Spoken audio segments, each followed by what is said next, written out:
Alors aujourd'hui mes amis, j'aimerais vous raconter une histoire exceptionnelle, que le Rav Amrami il a raconté il y a quelques semaines. Une des personnes qui vient au cours du Rav toutes les semaines, elle lui raconte donc qu'il était au Bitoire Hlomi. Il est parti au Bitoire Hlomi. Le Bitoire Hlomi c'est l'équivalent de la sécurité sociale. Donc il part au Bitoire Hlomi pour aller chercher un papier dont il avait besoin. Ok, très bien. Maintenant, en attendant qu'on l'appelle, parce qu'il avait pris un numéro, donc en attendant qu'on l'appelle le numéro qu'il avait pris, au lieu de rester sans rien faire, il prend son livre de Tehillim et il commence à lire des Tehillim.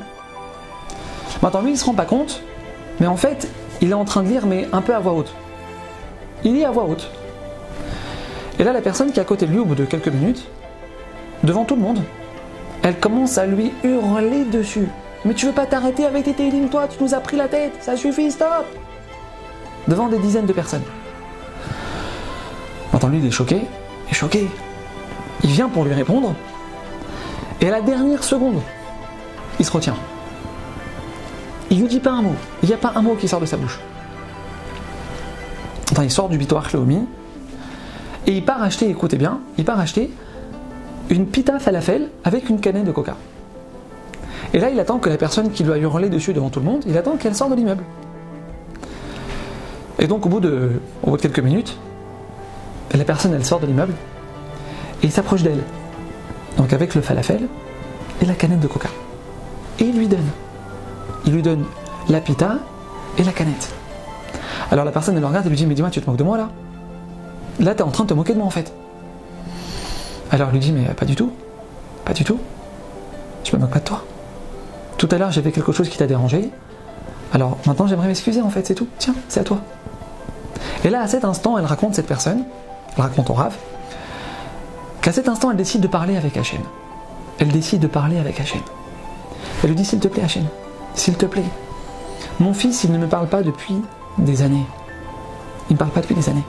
Hachem, je t'en prie. Par le mérite de ce que je viens de faire maintenant, je ne me suis pas énervé. J'ai pas crié.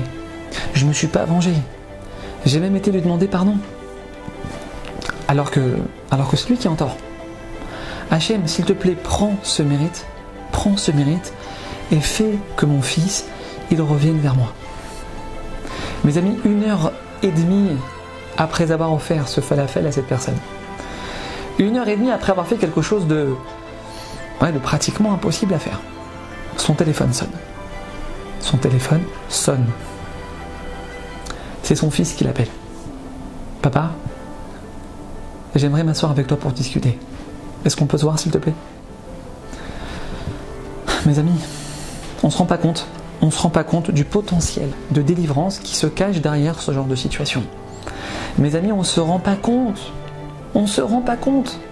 quelle porte Hachem il peut nous ouvrir quand au lieu de s'énerver, au lieu de s'emporter, au lieu de se venger, au lieu de mettre une croix sur la personne,